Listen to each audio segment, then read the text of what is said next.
Student कैसे हैं आप सब। हमारा जो चैप्टर चल रही है पी ब्लॉक के तत्व चल रही है, जिसमें हम लोग पढ़ रहे हैं नाइट्रोजन परिवार पढ़ रहे हैं, ठीक है ना। इसके जस्ट पीछे मैंने बताया था आपको फास्फोरस बनाने की विधि, जिसमें मैंने सफ़ेद फास्फोरस के गुण हैं सबको क्लियर कर रखी थी।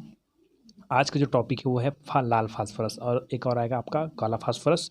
तो लाल फास्फोरस क्या है, देखिए ध्यान समझिएगा, ठीक है ना। चलिए, तो जब हमारे पास सफ़ेद फास्फोरस बन गया था, P4 बन गया था, आपको बताया था मैंने, जब तक आप सफ़ेद फास्फोरस बनने की विधि नहीं देखेंगे तब तक क्लियर नहीं होगा आपको, ठीक है। तो सफ़ेद फास्फोरस बन गया, उसी सफ़ेद फास्फोरस से ही आपको क्या बनाना है, लाल फास्फोरस बनाना है। देखिए ध्यान से, है ना। तो सफ़ेद फास्फोरस को लगभग 540 केल्विन तक आयोडीन उत्प्रेरक की उपस्थिति में अक्रिय वातावरण में, चलिए सफ़ेद P4 सफ़ेद फास्फोरस, ठीक है। सफ़ेद फास्फोरस को लगभग 540 केल्विन यहाँ पर लिख देते हैं हम लोग, ठीक है। लगभग में रहता है तो कोई दिक्कत नहीं, गलत नहीं है ना। तो 540 केल्विन तक आयोडीन उत्प्रेरक की उपस्थिति में I2 आयोडीन उत्प्रेरक की उपस्थिति में अक्रिय वातावरण में, यहाँ वातावरण लिख दिया, वातावरण है तो अक्रिय वातावरण कह सकते हैं, मतलब कोई रिएक्शन नहीं होना चाहिए वहाँ पर, है ना। अक्रिय वातावरण में कई घंटों तक गर्म करके, ठीक है, सफ़ेद फास्फोरस को लगभग 540 के तक आयोडीन उत्प्रेरक की उपस्थिति में अक्रिय वातावरण में कई घंटों तक गर्म करके, यहाँ पर मैं लिखना भूल गया था, यहाँ पर देखिए गर्म करके लाल फास्फोरस प्राप्त किया जाता है, ठीक है। तो देखिए सफ़ेद फास्फोरस को लगभग 540 केल्विन ताप पर आयोडीन उत्प्रेरक की उपस्थिति में अक्रिय वातावरण में कई घंटों तक गर्म करके प्राप्त किया जा सकता है। तो अपने को क्या प्राप्त होगा यहाँ पर, या प्राप्त होगा, उसका नाम हो जाएगा लाल फास्फोरस, ठीक है, लाल फास्फोरस। क्लियर हो गया। तो इस तरह से लाल फास्फोरस प्राप्त किया जा सकता है, ठीक है। आगे देखिए, इस विधि में CO2 और N2 या कोल गैस आदि अक्रिय वातावरण उत्पन्न करते हैं। मतलब ये अक्रिय वातावरण उत्पन्न करने के लिए हम लोग CO2 का या तो N2 या तो कोल गैस का यूज़ कर सकते हैं, ठीक है। इस तरह से ये हो गया आपका लाल फास्फोरस। अब लाल फास्फोरस के थोड़ा स्ट्रक्चर में चलते हैं, ठीक है। तो हम लोग लाल फास्फोरस की संरचना में चलते हैं। तो मैंने सफ़ेद फास्फोरस का जो संरचना बताई थी उसको आप लोग अच्छी तरह समझ गए होंगे। P4 जैसे कि P4 है, यहाँ इसकी संरचना में सफ़ेद का थोड़ा बताया था, ध्यान समझना एक बार थोड़ा से, और कि यहाँ पर 3 फास्फोरस है, 1 2 3 फास्फोरस है ना। तो एक दूसरे जुड़े हुए हैं ऐसे, ठीक है। मैंने एक बार पेन में बताया था आपको, पिछले वीडियो में भी देख लीजिएगा, है ना।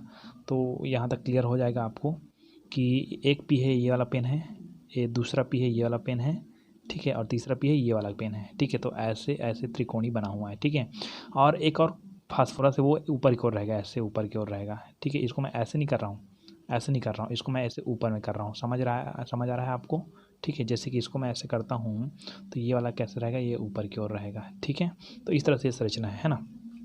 तो यहाँ पर 3 P है और 1 P है, देखिए तीनों P है यहाँ पर लाइन से, ऐसे देख लेते हैं। इसको मैं थोड़ा सा क्लियर करने के लिए आपको बता देता हूँ। इसको आप लिखेगा मत, ये ऐसा रहेगा, ठीक है, तीनों, और इसके बीच में ऐसा रहेगा कौन, P रहेगा ऐसे, ठीक है। तो ये कैसे संरचना बनाएगा, P P P, ये बनाएगा ऐसा, ठीक है। ये तीनों जुड़ा हुआ है, और ये वाला जो P है वो तीनों फिर जुड़ा रहेगा, ऊपर से ये यहाँ से, ये यहाँ से जुड़ा रहेगा, और ये वाला यहाँ से जुड़ा रहेगा। मतलब समझ रहा है आपको, ऐसे तिकोना है, ऐसे पिरामिड टाइप से संरचना है, ठीक है, जिसमें जुड़ा हुआ है। ये समझ आ गया आपको सफ़ेद फास्फोरस की संरचना। एक बार और क्लियर कर देता हूँ मैं ये, और ये ऊपर में P है वो किससे जुड़ा रहेगा, इसका ये उसका बिंदु है ना। तो ये यहाँ से इसके साथ जुड़ा रहेगा, ये इसके साथ जुड़ा रहेगा, और ये इसके साथ जुड़ा रहेगा, ठीक है। तो इस तरह से ये दिखता है, इसका नाम है चतुष्फल की संरचना, ठीक है ना। अब हम लोग बात करते हैं थोड़ा से लाल फास्फोरस की बात कर रहे हैं हम लोग, ठीक है ना। और मैं पेन भी लाल यूज़ कर रहा हूँ चलिए, तो इसकी संरचना में क्या होता है कि यहाँ पर भी 4 फास्फोरस है ना। तो इसकी संरचना कुछ अलग टाइप से होती है, ये ना, इसकी जो रासायनिक संरचना होती है उसमें क्या लिखना, यहाँ शुरू करना पॉइंट में, कि लाल फास्फोरस है वहाँ बहुलक संरचना होती है। कौन संरचना होती है, बहुलक मतलब बहुत सारे होते हैं, बहुलक संरचना होती है ना। इसमें जो P4 है वो चतुष्फल के होते हैं, मैंने बताया था सफ़ेद वाला में। चतुष्फल की संरचना एक दूसरे से एक श्रृंखला में जुड़ी होती है। अब देखिए समझिए, जो बोला उसको लिखना जरूर, ठीक है ना। ये एक फास्फोरस, दूसरा फास्फोरस, तीसरा फास्फोरस, ठीक है। तो मैंने आपको बताया था ऐसे जुड़ा हुआ है, और एक फास्फोरस यहाँ, और ये इसके साथ जुड़ा हुआ है कैसे, ये ऐसे जुड़ा हुआ है, ऐसे जुड़ा हुआ है और ये ऐसा जुड़ा हुआ है, ठीक है। तो ये वाला जो फास्फोरस है, ये वाला जो बॉन्ड बना है, ये वाला जो बॉन्ड बना है ना, ये बॉन्ड है, ये दोनों फास्फोरस के बीच का जो बॉन्ड है, इधर से गया है, वो बॉन्ड है ये इस तरफ निकल जाता है। तो कैसे बनेगा ये पी पी पी, ये वाला बॉन्ड है तो वो रहेगा, ये बॉन्ड ये भी रहेगा, ठीक है ना। चलो ये बॉन्ड भी है, ये भी रहेगा। अब ये वाला जो बॉन्ड है ये इस तरफ निकलता है, ठीक है, ये इसका बॉन्ड इस तरफ निकलता है, इसी तरह से एक संरचना बनता जाएगा। तो यहाँ पर पी फिर रहेगा, फिर ऐसे ऊपर में रहेगा, एक इधर रहेगा, एक इधर रहेगा, ये ठीक ऐसे ऐसे होते होते जनता जाएगा, ठीक है। तो ये बहुलक की संरचना है। एक लाख मतलब एक बहुलक हो गया ये, है ना। तो लाल फास्फोरस एक बहुलक संरचना है। इसमें P4 है, वो P4 है वो चतुष्फलक की एक दूसरे से जुड़ी श्रृंखला होती है। इसमें P4 चतुष्फलक की एक दूसरे से जुड़ी श्रृंखला होती है, ठीक है ना। इसी बहुलक श्रृंखला के कारण ना, ठीक है, जो लाल फास्फोरस है वो सफ़ेद फास्फोरस की तुलना में कम क्रियाशील होता है, ठीक है। और ये विषैला नहीं है, पहले बताया था। अब भौतिक गुण में बताऊंगा थोड़ा बहुत तो आपको क्लियर हो जाएगा। ये क्या नहीं है, विषैला नहीं है, जबकि ना जो सफ़ेद फास्फोरस है वो विषैला है, ठीक है। उसका भौतिक गुण तो मैंने बताया नहीं है उसमें भी, क्योंकि भौतिक गुण मैं ज़्यादा नहीं पढ़ाता हूँ, केवल रासायनिक गुण पढ़ाता हूँ, ठीक है। तो इस तरह से कंप्लीट हो गई इसकी संरचना। चलिए इसके हम लोग रासायनिक गुण में चलते हैं। भौतिक गुण भी आप पुस्तक में देख लीजिएगा।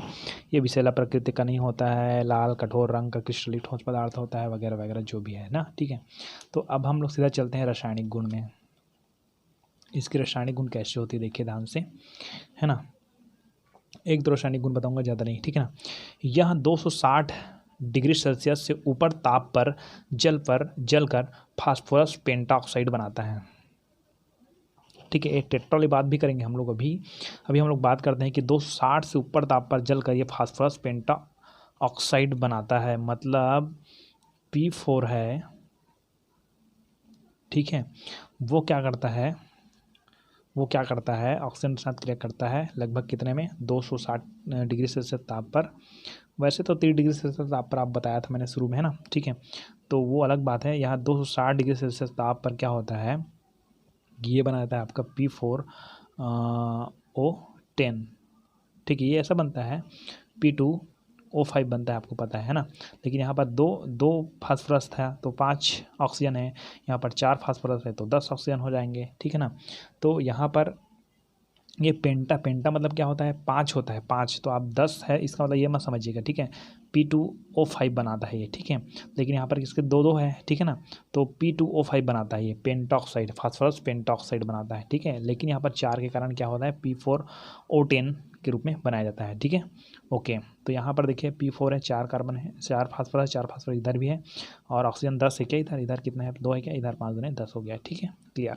उसका देखते हैं दूसरा रासायनिक गुण। इसका दूसरा रासायनिक गुण यह है कि यह गर्म करने पर सल्फर हैलोजन और कुछ क्षार धातु में कौन आता है, सोडियम आता है, तो आपको पता है क्षार धातु में सोडियम आता है। तो यहाँ गर्म करने पर सल्फर हैलोजन और क्षार धातुओं से क्रिया कर उसके लवण बनाते हैं। मतलब देखिए कि ये देखिए, पहला बात करते हैं यहाँ सल्फर से क्रिया करवाते हैं, सल्फर, ठीक है। तो ये आपका P4 बनेगा। सल्फर कितने बॉन्ड क्लियर करता है आपको पता होगा, ये बनाएगा S3। ये आपका क्या है, ट्राई सल्फाइड है, टेट्रा फास्फोरस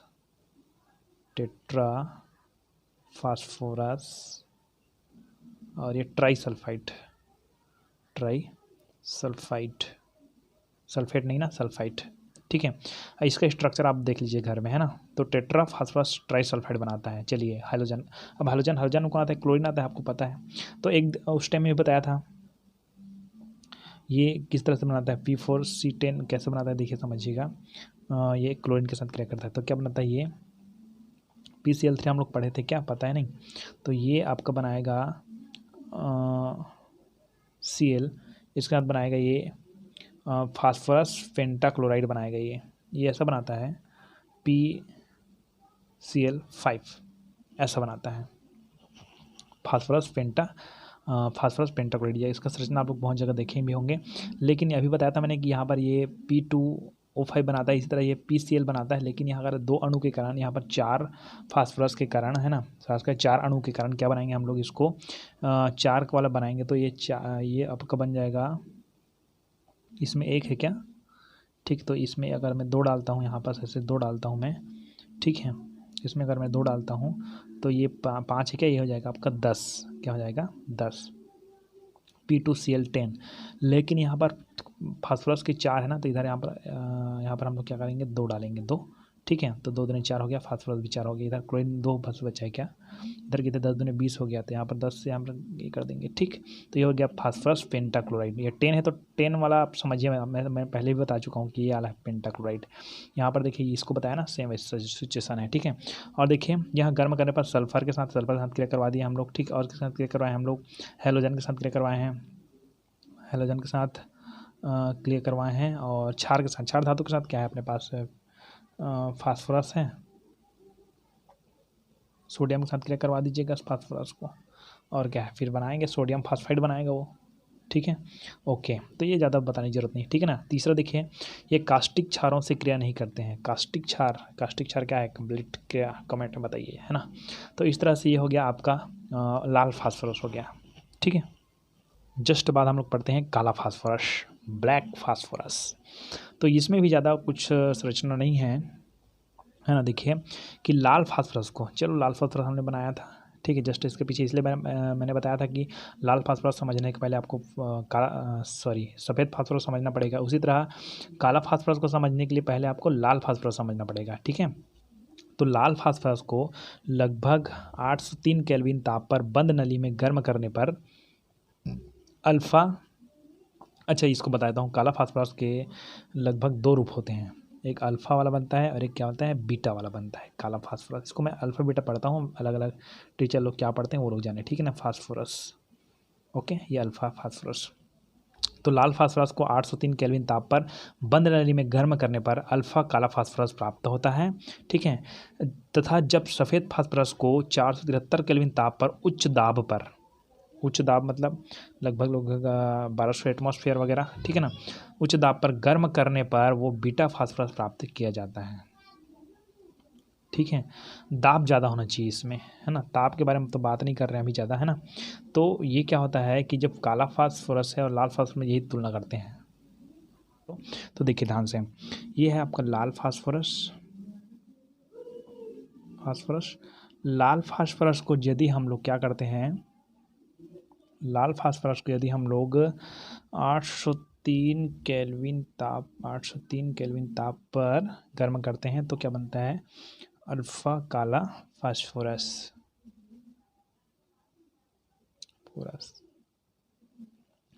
और इसी,